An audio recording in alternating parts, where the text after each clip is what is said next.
Hello again, everybody, and welcome to another episode of Fun and Games Podcast. I'm Geoff Moonen. And I am Matt A.K. Stormageddon. And you're listening to episode 200.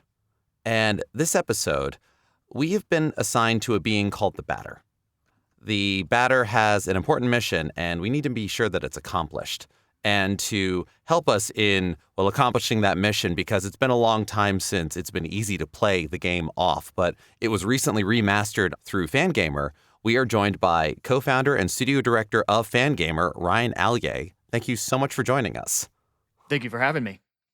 Ryan, we're really excited to have you on the show for a lot of reasons. Geoff and I are big fans of Fangamer. If I could scan my entire home, I could show you the assortment of plushies, pins, and so on that we have purchased over the years from Fangamer. It was really exciting to see that Off was getting a remaster.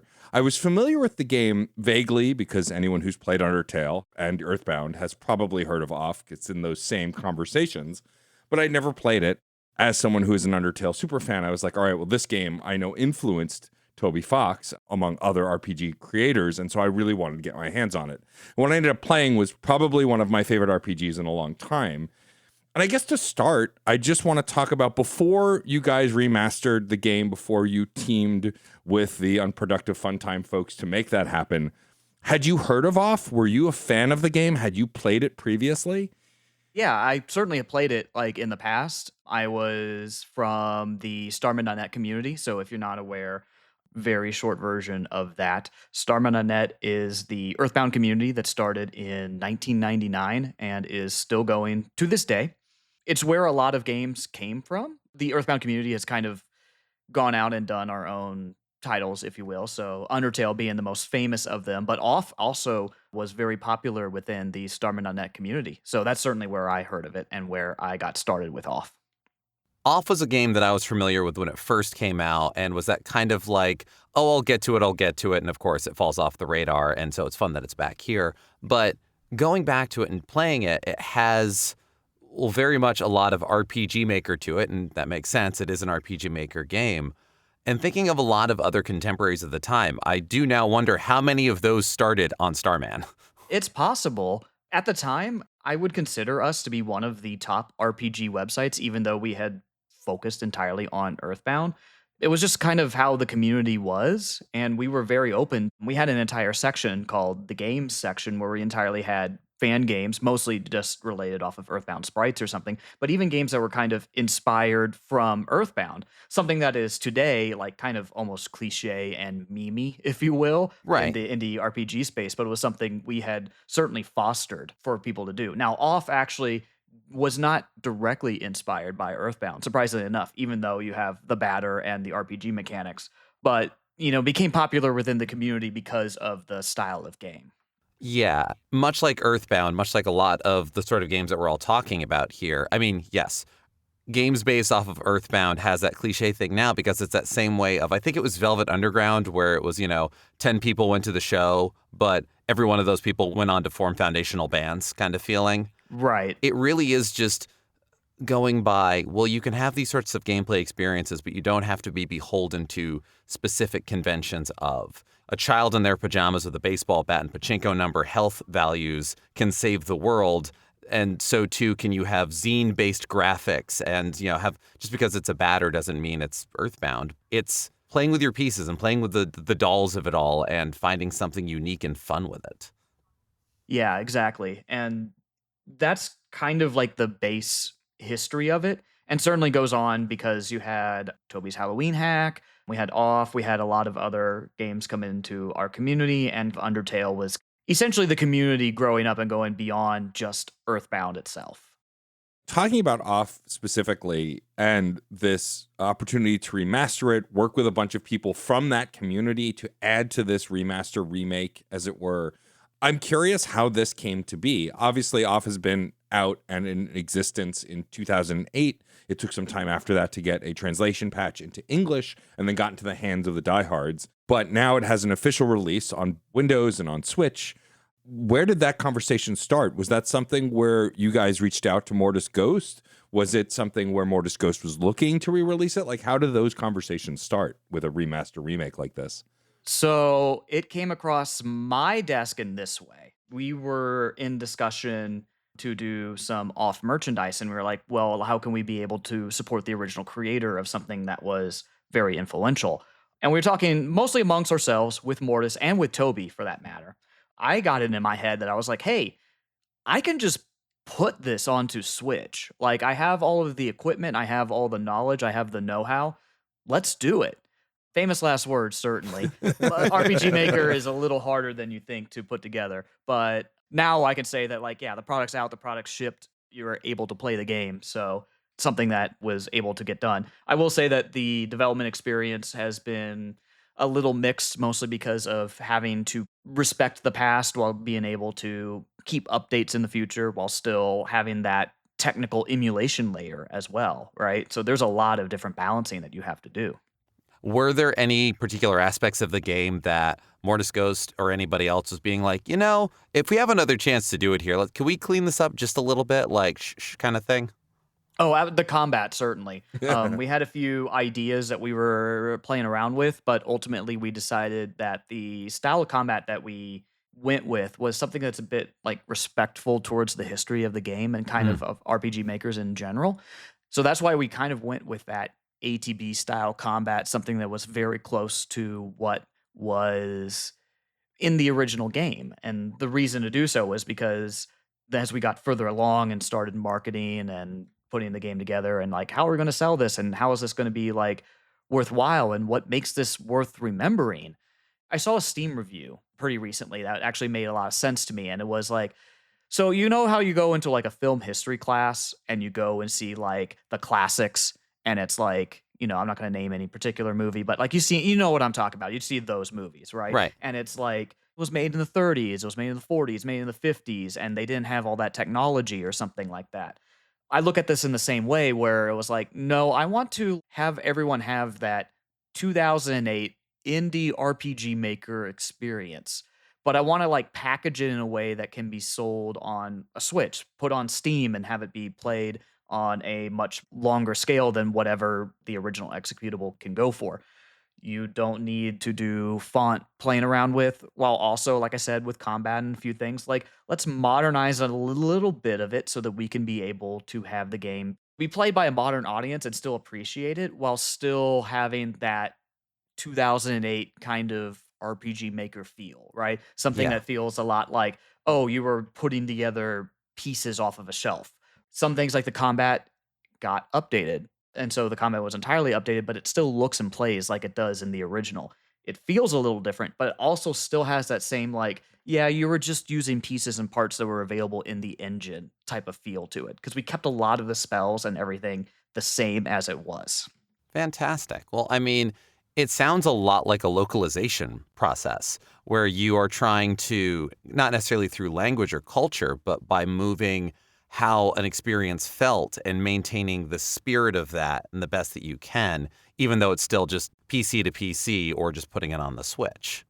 Right. Yeah. This was especially true when the game had moved from 4 by 3 to 16 by 9. The game had a set resolution, 300 by 240.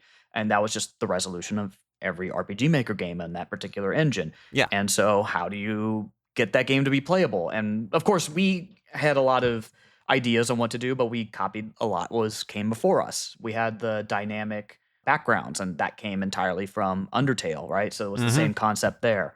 The combat going to 16 by 9 was my decision. It looked really great on a Steam Deck. It looked really great on a Switch handheld screen. And it was not until later in the process that, like, yeah, somebody playing on like a big 4K monitor, like looking really close at the screen, right, was like, oh, we should probably like have a zoomed out mode for some of those people. And so we did. I did add that at one point.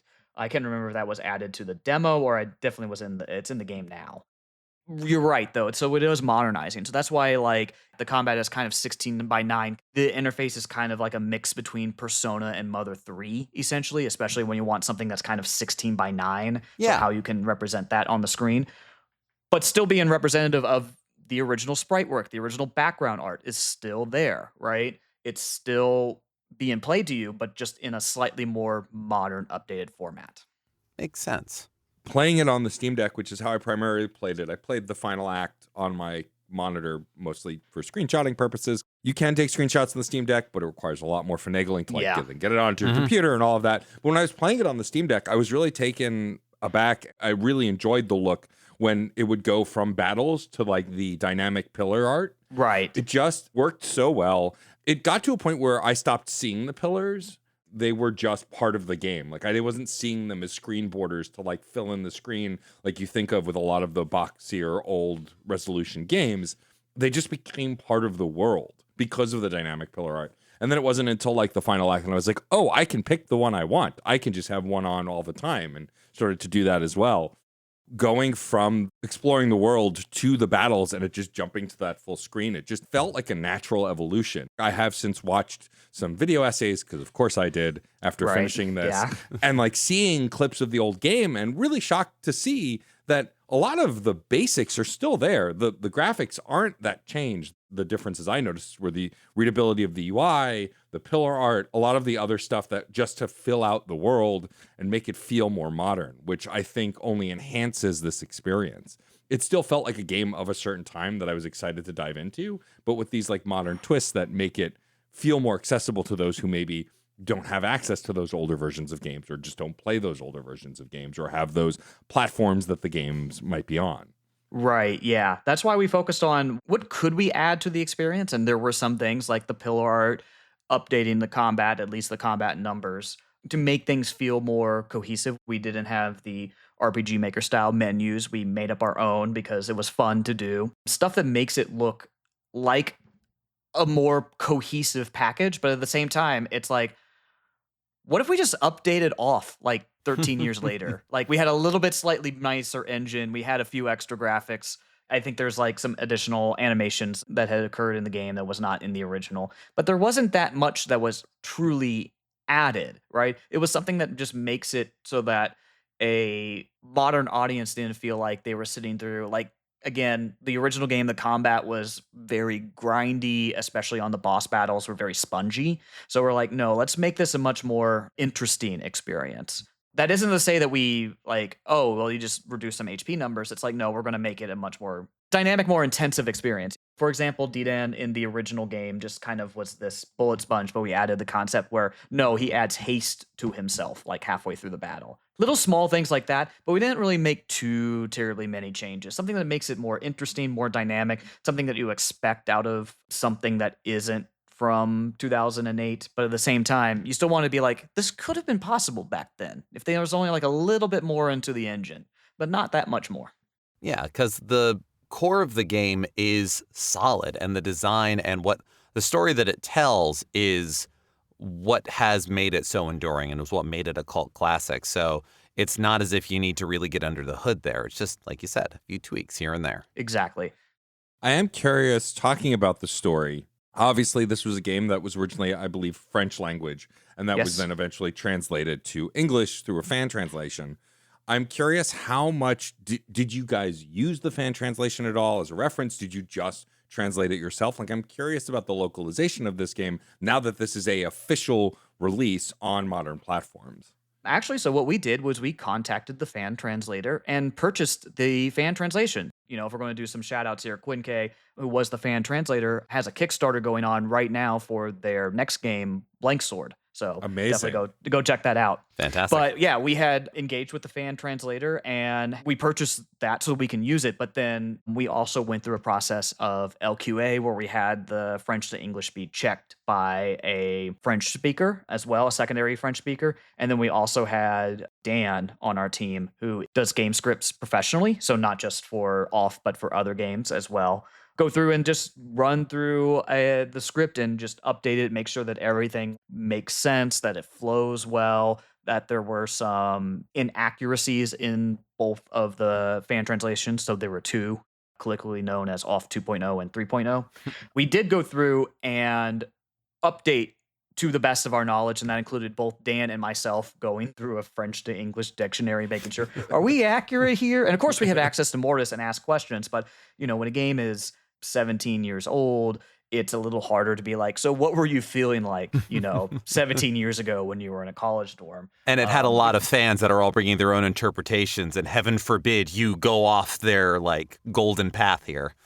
Right. So what we're trying to do is trying to go exactly into what would have been in a 2008 release, but making sure that everything is cleaned up. And again, the localization was one of them. Now that you have figured out how to take a RPG Maker 2003 engine game, one that was very much putting in all of your pieces and making them dance around, and now converted it to Unity, which is arguably just a much bigger sandbox with a lot more dolls to make dance around. Right. Once you've ported one RPG Maker 2003 game, you can maybe port another 10% of just RPG Maker 2003 games easily. Yeah. The thing is that the combat was custom made specifically for off. Right. In that case, it's a little harder to do because you can't just copy the RPG Maker 2K3 combat. So that combat will have to either be remade again for a potential new game, or we'd have to do another emulation pass just on combat. But realistically, yes, we could do it. And if I get some good offers, I'm not gonna say no, but that's not something that we're really looking to do Of course. right now. And I was literally working on this like 10 minutes right before the call, is working on a new title instead entirely. Amazing. So yeah, we do have that. If I get anybody who's interested to do something, I was talking to a developer at PAX, but the thing is that they were using a different version of RPG Maker, so it makes it a little harder for me to help them, right? Of course. Because if you're using the one that used the Ruby language or the one that used the JavaScript language, my emulator doesn't support that. That's not to say no, but that's when things get a little complicated when it comes to the emulation layer or the porting layer, essentially. Yes. And it doesn't matter how many times this question is asked or how well explained your explanation was, people are always just going to go, well, why can't you just port it? It's so easy. That's what was my first thought when I got into this process entirely. Oh, yeah. I mean, I can go into so many different details, but probably the biggest one was that we had conceived it entirely as a Switch port. We were originally not even going to do Steam. Why Wow. bother? Because the game was out on PC. What's the difference? But we put it out there anyway because we're like, well, people are going to want to play or emulate the new version anyway. So just put it out on Steam anyway, right? So that's where that came from. Because the game originally came from, what if we put it on the Switch? Because we wanted to be on a Switch cartridge, because then that way you can be able to have and play the game forever. Yeah. I feel like the refrain is usually, our game is coming out on Steam first. We'd love for it to be on Switch, but, of course, Steam first. So to hear the opposite of that is kind of fun and refreshing. Like, Switch first, I guess Steam. Well, because the game was technically already out on PC in 2008. But I do appreciate that your goal was to get this title onto a physical cartridge so that it can be preserved. As somebody who is an ardent physical game collector, that is truly one of those noble goals that I can get behind any day of the week. And it came about because Fangamer does make and sell our physical games. It was the department that I had most recently come out of, because I was originally running that department. Not only that's important to me, I know that it's important to a lot of people. So that's why we have done so, essentially. Not only that, we can sell the game on cartridge. We can do a collector's edition. So there are many different ways for us to justify doing a paid version of a free game, essentially. It's been successful enough that we'll probably do it again. That's good. Yeah, that actually leads to my next question, because I've been a fan of Fangamer ever since you guys started making merch and pins and t-shirts. But it was only recently in the scope of your business that you started doing physical copies of games, a thing that has become more and more popular for a lot of different independent merchandise makers to make physical games, especially of indie games that may not have the means to publish or produce those titles physically on their own. I'm curious about that process. Like, you guys, of course, are putting out a physical copy of Pizza Tower that's coming soon. The physical copy of Off is coming soon. You've done great physical copies of Undertale and Tunic and so many games. Our first 3 physical games were Undertale, Hollow Knight, and Stardew Valley. So those are 3 hits to start off with, essentially. Yeah. We originally started as we'll just do 1 or 2 a year, and we'll just be able to support big releases and be able to go, okay, here's a big release. We can do it. We can put it out on retail. We can make the game for sale forever, because at the time our pitch was that we don't do small time releases. We don't do a FOMO style release. We're going to make the game for sale for as long as there's an audience and we can keep selling copies. We will keep selling them to you, right? That's why we started that process. And so that was kind of our pitch to developers. That's very useful for us because there are many developers that do not like the sort of FOMO style release.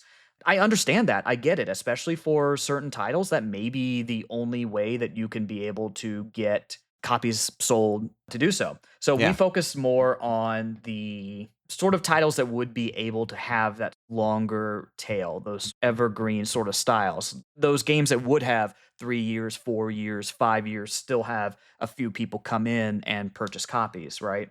And so that was one of our big differentiators. Our other differentiator is that we have a very simple model. We can also sell with merchandise, with vinyl records, with other items as well. So it makes things easier to keep things in house. Sometimes developers come to us. Sometimes we reach out to people and go to shows like PAX and say, like, hey, what's new? What's cool? What's coming out? So it's a little mix of both, essentially. Now, Fangamer, around the time of like Undertale and everything else, got connected to Kickstarter fulfillments as well. Did that have kind of a hand in getting started on the physical games, or was it a pre-existing relationship with Toby through Starman that kind of got that ball rolling? We've had a very long relationship with Toby. So that is through a couple of other people in the company. That's not directly through me. But we had a very, very long relationship with Toby. Even before Undertale came out, we were originally planned to do merchandise for it. So about a month after the release of Undertale, we already had shirts and stuff come out. Hmm. So we were planning on supporting Undertale. Like, yeah, probably most infamously, and I keep getting asked questions, is the Fangamer stream where we had streamed like a beta copy of Undertale, and people keep asking me for it. Wow. I didn't know that existed. And I don't have it. I don't know where it is. Like, even if I have it anywhere. So people always like, could I have it for like cut content? And I'm like, I don't even know if I have it anywhere. If it exists somewhere, it's probably on some hard drive that got wiped a long time ago for security purposes. Unfortunately, we run a company that does e-commerce, so you have to do drive wipes and that sort of thing every once in a while. So probably got destroyed in that. So we've been supporting Undertale basically since before it came out. And it's funny hearing you say you do have more of a perennial stock on these things and it's not a limited thing. I mean, I've been following Fangamer long enough that I waited too long to get a Vita copy of Undertale physically. Oh, yeah. And that wasn't your fault that you no longer can sell physical Vita copies of Undertale. It's the fact that they just don't make those anymore. Yeah, I'm not sure what I can say, but you are correct. We don't need to open up the sausage here. We can clearly see it at the butcher shop. Exactly, right? So, like, at a certain point, it's like, well, that's it. Okay. Scraped up what we could on that one. Exactly.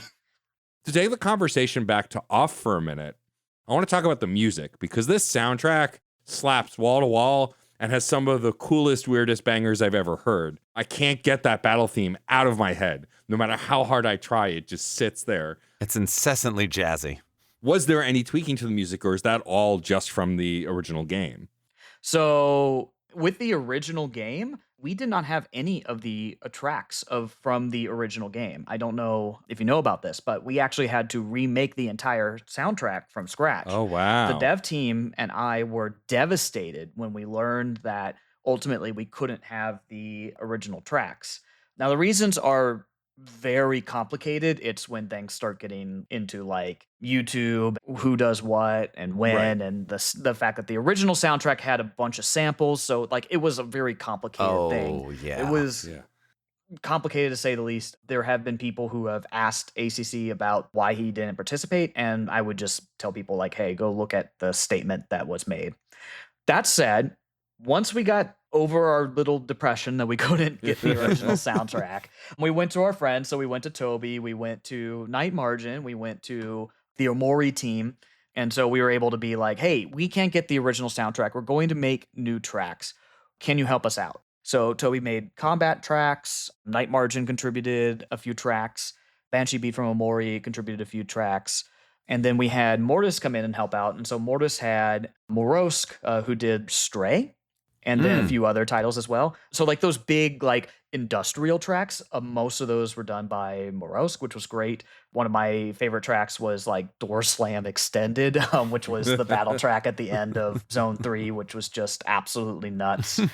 And then Exahava and James Roach had also contributed tracks as well. So basically what we did was we went to a bunch of musicians that were either directly inspired by Off in the case of Night Margin for One Shot, or Toby for Undertale, as well as a few other friends and musicians to go, hey, can you essentially help us out for this big influential title. And we were lucky enough to get all these names attached to the title. I do know that for a lot of fans, it said like, "Hey, like Toby's inserting himself into the music or whatever." It's like, no, Mortis and myself had like, "No, Toby, can you please help us out and put some combat music for us?" Yeah. Specifically in Toby's case, Toby provided the music at no charge at Well too, so Toby's not earning anything from off. I imagine for some folks, it almost feels like you're paying a debt. It's Right. that thing of, as somebody who runs in several art worlds, that notion of it doesn't matter. There's no linear path. You have people that you're like, oh my God, I can't believe I'm like working with this person or hanging out with this person. And they could be simultaneously doing that about you or whatever else. And that rap sheet you just gave of all of the composers are all bangers and all incredible. Yeah. And it's probably good that it's just a group of them and not like, hey, one person, can you do the entire soundtrack for this game that might be hugely influential to you? Takes the heat off. All of these facets and pieces, and it's kind of cool to further make it this great love affair, pastiche love letter to the scene, to the genre, to the people involved. Yeah. Exactly. Yeah. And that's why when we went and redid the soundtrack, we gave the musicians a lot of leeway. Some of them did tracks that were pretty close to the original. Some of them did brand new tracks. And we wanted some leeway because the idea was that, okay, if we're going to have to make something, let's try out something new. Let's do a little bit of experimenting, right? So this is the one area where, hey, if we have to redo everything, what makes sense in some of these areas, right? And by and large, everybody seems to be enjoying the new soundtrack. So Yeah. very glad to hear that. Speaking of that leeway, just as a silly thing, did everybody pick what tracks they wanted to do, or was it assignments? I know Toby had all the combat music, and then the rest was, I think it was pick and choose, and then I think either Morosk or Banshee Beat had what was left, essentially. That So makes there were sense. some that was like pick and choose, especially some of the artists that only did like a couple different tracks. I believe they had a chance to choose, and then it was like, okay. So for example, for Morosk, you're doing like a lot of the overworld sort of music.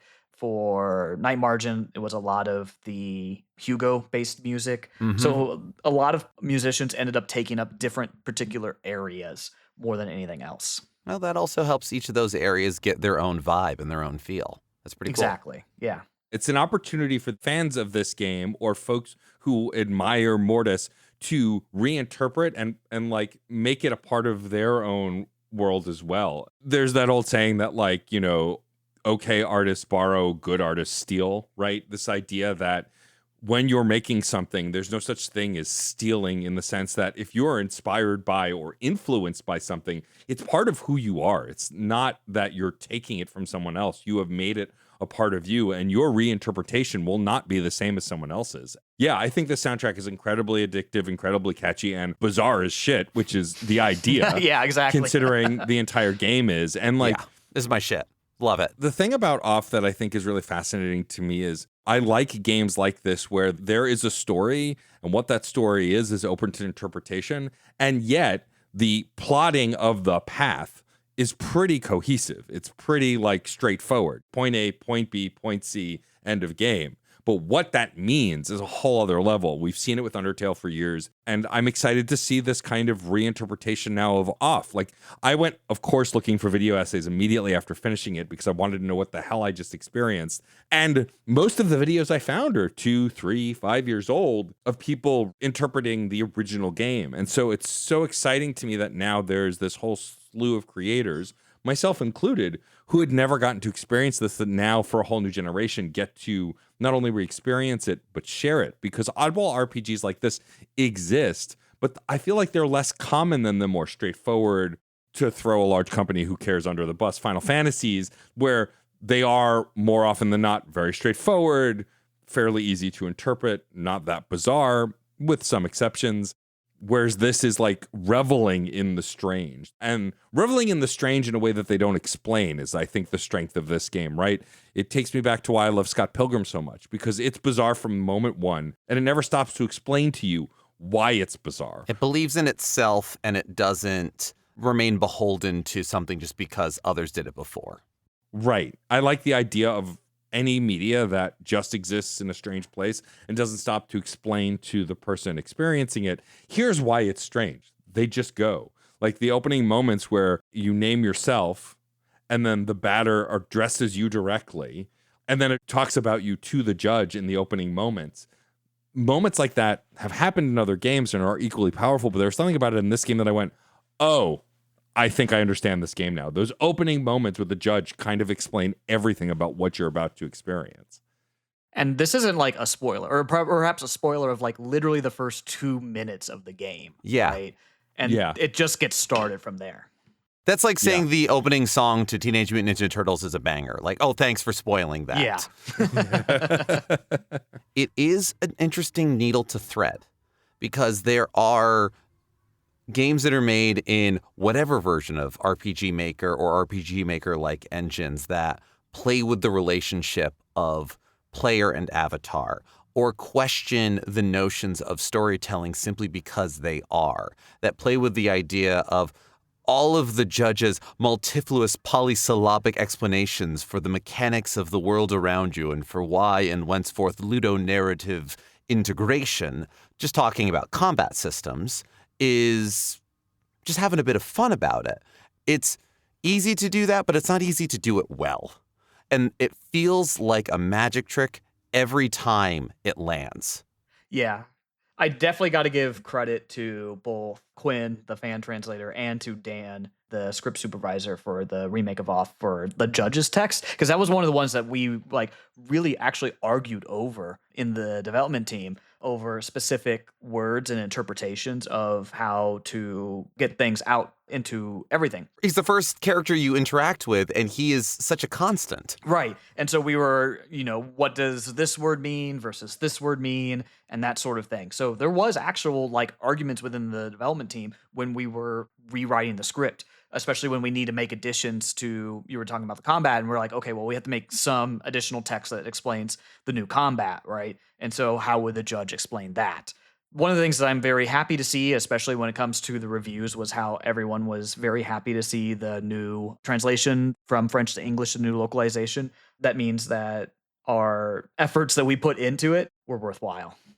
It's one of those games that I think is special in a way that I don't know that enough people realized. And also, I think there's more of an appetite for RPG Maker-ass games. I only played To the Moon for the first time last year. I just think there's this appetite for games that aren't flashy, don't have the best graphics, have an art direction and art style. Not that realistic games don't, but I love games that intentionally look weird or ridiculous or inscrutable because they want you to kind of tilt your head and look at it and go, what am I actually experiencing right now?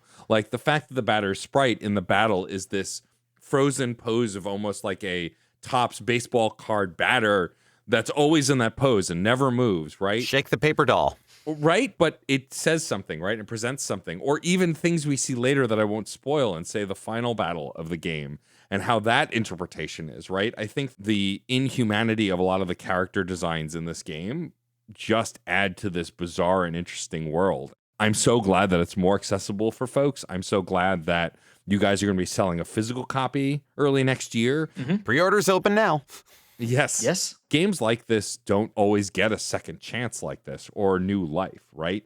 And so the fact that it is and that there's an audience and there's no doubt there's an audience makes me really excited as someone who missed it the first time, didn't even know it existed until we got your press email. And I went, oh, this looks like it's up my alley 110%. And now I can be a lifelong fan of this thing that's been around for so long. I think it must feel good to be able to connect gamers with these experiences that they may not otherwise have had easy access to or had known to even look for, right? It's not like it wasn't available. I didn't know to look for it.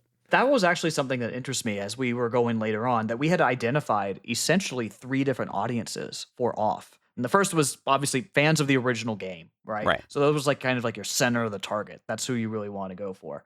And then we had people who had heard of Off, but never had a chance to play it, right? So these are like people who've been with Undertale for 10 plus, well, it's celebrating its 10th anniversary right now, Yes, for it 10 is. years or more, right? You've heard about Off, but you never had a chance to really like play it. And then we had another third audience that like, I've never heard about this game before at all. We played the game at PAX East and we had it for show, and it was interesting even among games media, I had roughly those three batches of people. I had somebody who said, "Oh my God, you're remaking this game," to somebody who their partner said, "I've never heard about this game in my life, and I've been in games media for 10, 15 years." And it's really interesting to have that sort of experience of reintroducing off to essentially like new audiences, right? Be able Yeah. to have that. And that's why, especially once we started getting further along in that remastering process, that we had decided we want to give people, for better or worse, that 2008 sort of experience, up to and including, for example, perhaps most infamously, at least within my team, is the Chimney Fall segment. So in Zone 3, there's a little mini game. That mini Yeah. game is emulation accurate, for better or worse, right? It is Damn. accurate to the original, frame by frame. It tested well, so you only need like one or two like rounds to actually like be playable, but it's definitely like a point on the team where somebody was like, "Hey, we should probably remake this mini game," and I'm like, no, let's see if we can emulate it, because it's just, I want to have that sort of like original feel to that, right? Who knows what we're going to do in updates and patches? That's something, again, that will happen with off. So we're working on localization and various different small bug fixes. So who knows what's going to happen in the future, specifically for that. Essentially, we wanted to have people have that sort of original experience. And that's something I think that by and large we did. Yeah. Yeah. I think it's really interesting also the fact that you started with, I want this to be on Switch. How do we make it on Switch? Because my first question, whenever I want any game is it going to be on Switch? Especially if it's an indie game. I play my Switch 2 exclusively in handheld mode. And if it's an RPG especially, I want it in handheld. I didn't play Persona 5 Royal until it came to the Switch. Took me almost 2 years, but I finally finished that game. There's something that feels special to me about that relationship with the Switch, that it feels like this home for indie games, and especially now with the Switch 2 and the extra processing power, it really does feel like, again, the place that indies go. Like, off, this remake was defined as that, and then you put it on Steam as well. I'll ask, and you may not have an answer, and that's totally okay. Is there any interest in still bringing it to the broader platforms? Or is this something where you're just happy with it existing on PC and Switch, and if the other things come to pass, it's not something that's in the forecast for right now? When it comes to PlayStation and Xbox, we don't really have any specific plans right now. Got it. If, we get an opportunity, I'm not going to say no, but at the same Sure. time, this is where I'll just say like point blank, it probably doesn't make a lot of sense to do so unless I can get some additional support of some kind. That said, like Steam is a great platform for indie RPGs, Switch is a great platform for indie RPGs. Here, here. If that's where the audience is, let's go do that.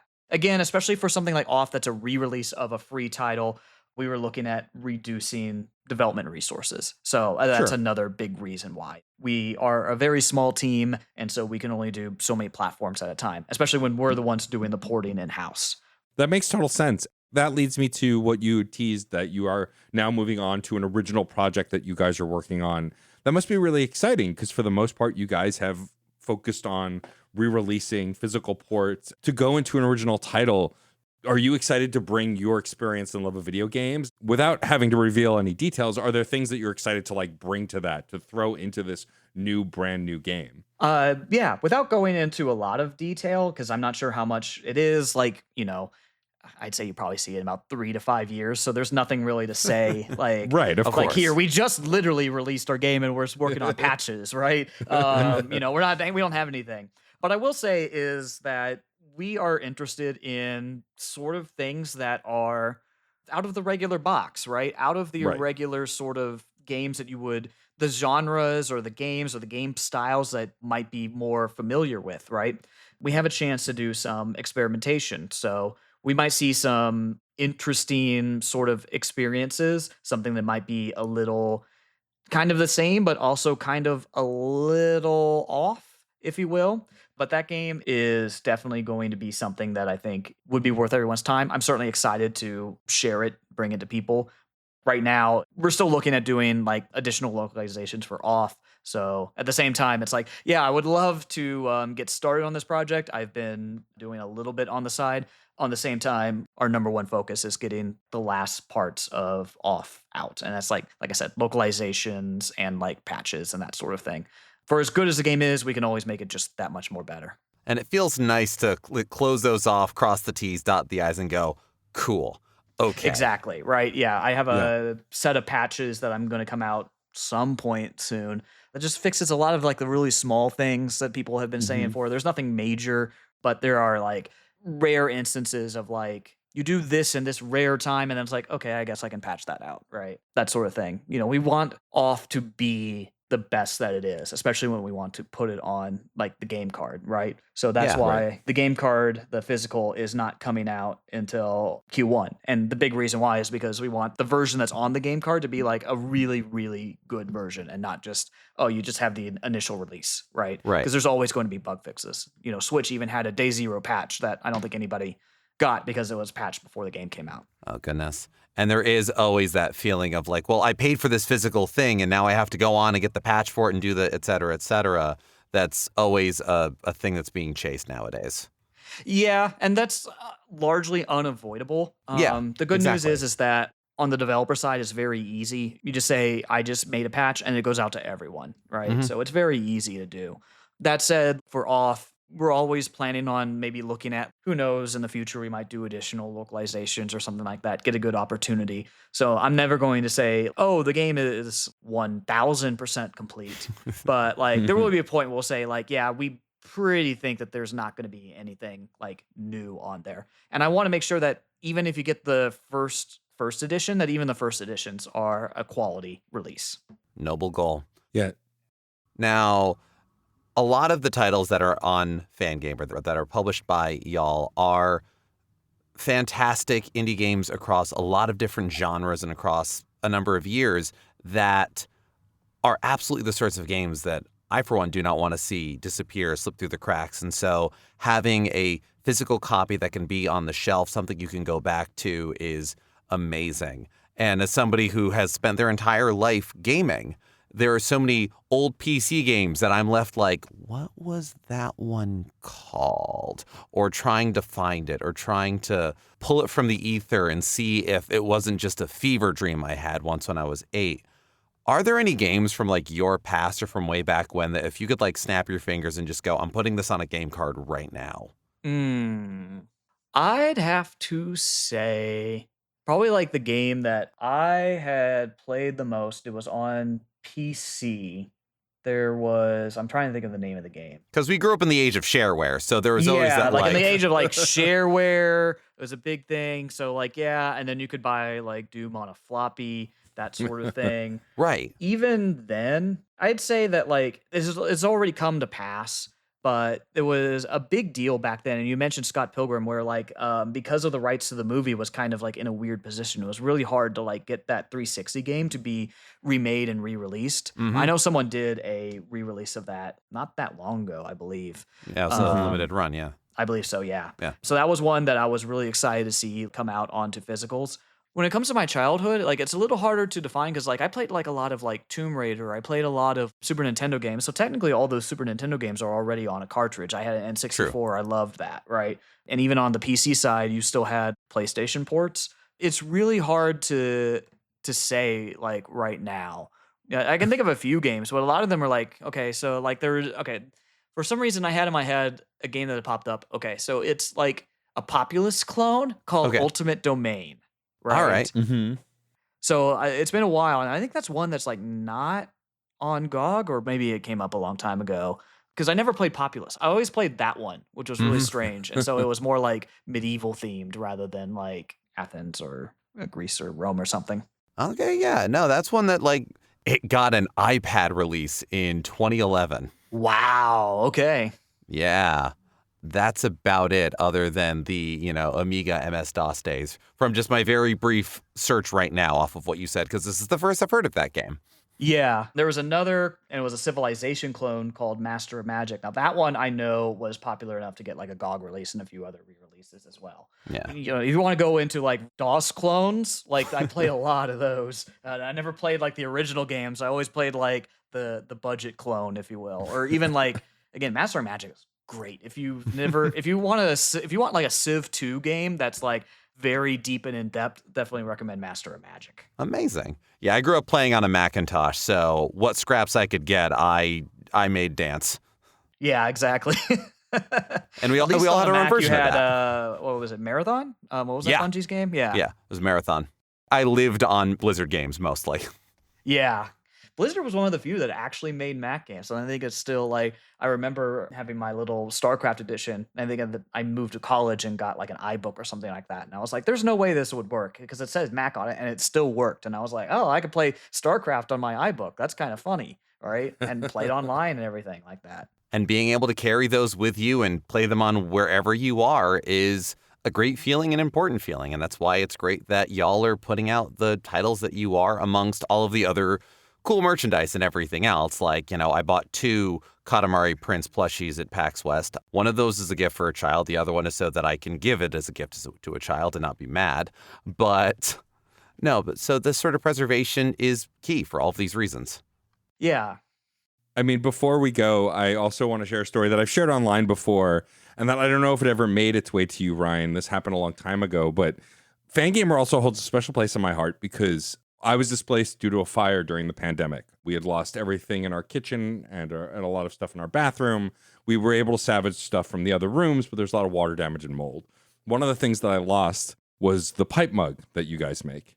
And I posted on the internet about it because I was sad. I loved that Mario pipe mug. I used it all the time. Well, a friend of mine, yours, and everyone on the internet, John Phipps, retweeted that. And someone at Fangamer found my tweet and wrote me and said, hey, we're so sorry you lost this mug. We have one in the office. It's the last one that we have. It's a little chipped, but we're happy to send it to you. And so I was in contact with Reed over at Fangamer, and you guys mailed me this pipe mug after we were resituated in a rental apartment. And it was not just Reed, it was other folks in the warehouse, staff, got my address, sent me this mug, and I still have this mug to this day. There's something that's special about Fangamer that you guys would go above and beyond for a mug that you didn't charge me extra for. You just shipped it to me because I felt special connection to that and special connection to the stuff you make. And so I can thank you now, Ryan, speaking to you face to face, for the kind of work that you and your team do to do something like that. It feels like a story out of a cheesy TV show, but it happened to me, and I'm grateful for it. That kind of care and attention is clear to be present in stuff like the offer you make, the merch that you make, the partnerships you put with indie games. And so not only thank you for taking time to talk to us about Off and connecting me to this game that now I feel a deep kinship to, but for stuff like that and a moment like that in my life that I will never forget. Yeah, absolutely. To go over like a lot of the specific details, that a lot of things at Fangamer is entirely like customer focused. And you're like, oh, we're focused here at on customers here at big box store that doesn't really know. Yeah. But the thing is that like, for example, like our customer service team is very large. It's all handled, like every single email that you get from support or anything is all handled by a human. Although we would prefer if you want to do some very basic stuff like canceling an order if you use the online tools. But you get access to a human to be able to do something like that, right? Sometimes we get some very odd requests and sometimes things make a lot of sense, right? I'm going to say this, and I'm probably going to regret this. There's a little section on our website that says like, hey, if you had any notes for the mailroom or anything like that, right? And like you can put anything you want there. And sometimes you can make a request and we'll do it. It has to be a reasonable request, though. If you make an unreasonable request, we'll just ignore it. And sometimes people put the funniest things in there. I will probably regret saying this. There's no length limit in there. And so some people have put some very long things in there. And there are places in our office. We've trophied some of these things that people have put in that little section there. Most of the things are just people like you that are like, hey, thanks for supporting us. Thanks for doing this and that sort of thing. And it shows up on the ticket. Anybody who handles the order sees it.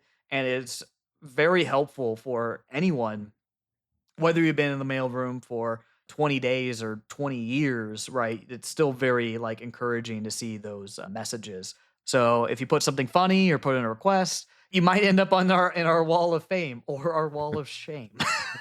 Amazing. That's awesome. Hey, games is people, community all the way down.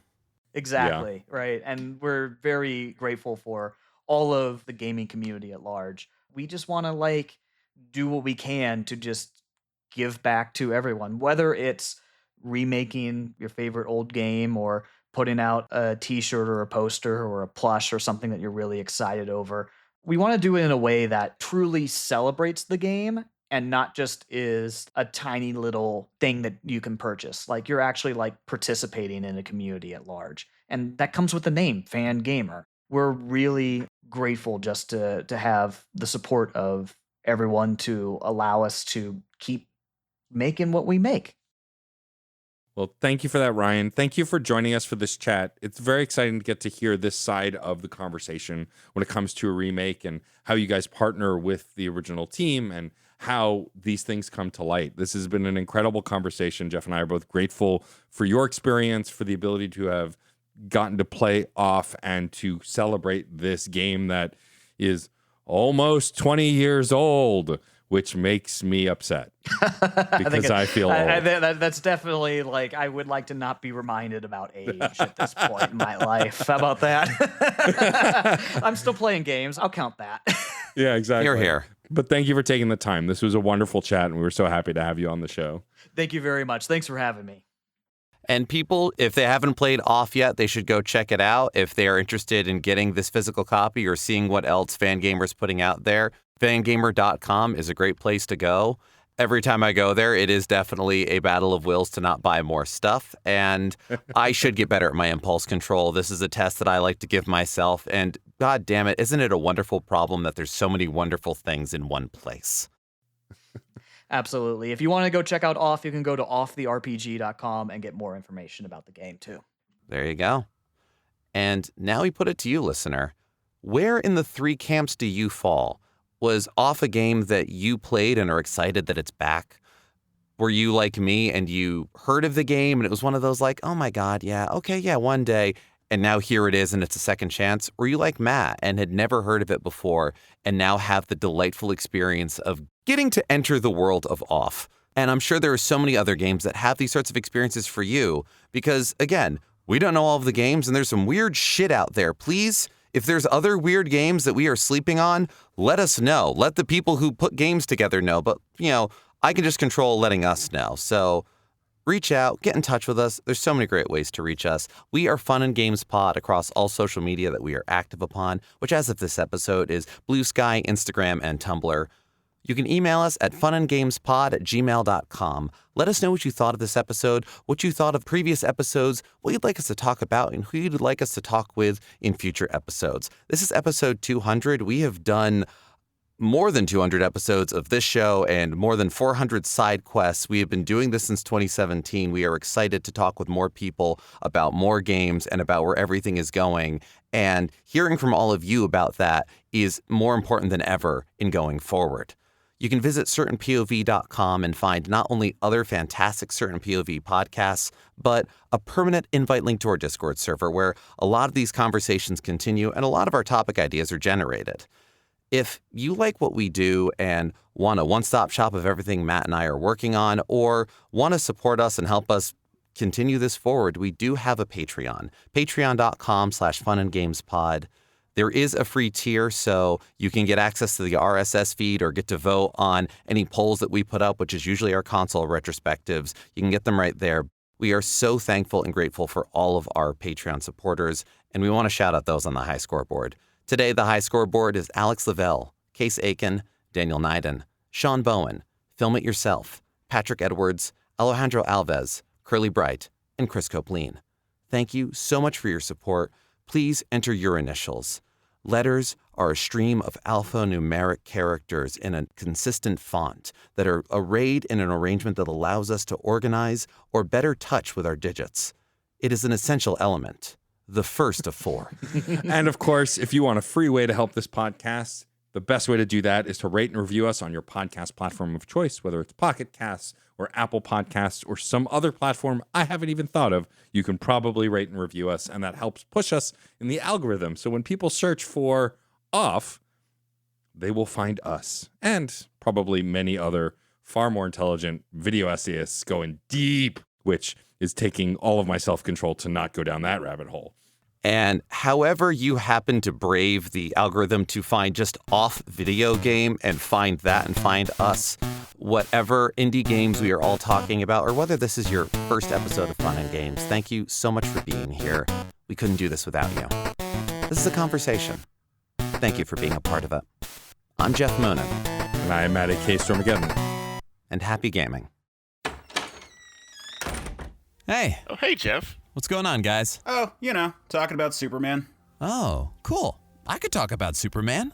I could talk some more about Superman. We know. I'll bet a few people would want to get in on this. I'm down. You know it. That sounds like fun. I'll do it. Cool, let's do it. We can call the show Men of Steel. And you can find it at certainpov.com. Or wherever you get your podcasts. Yay. CPOV. CertainPOV.com.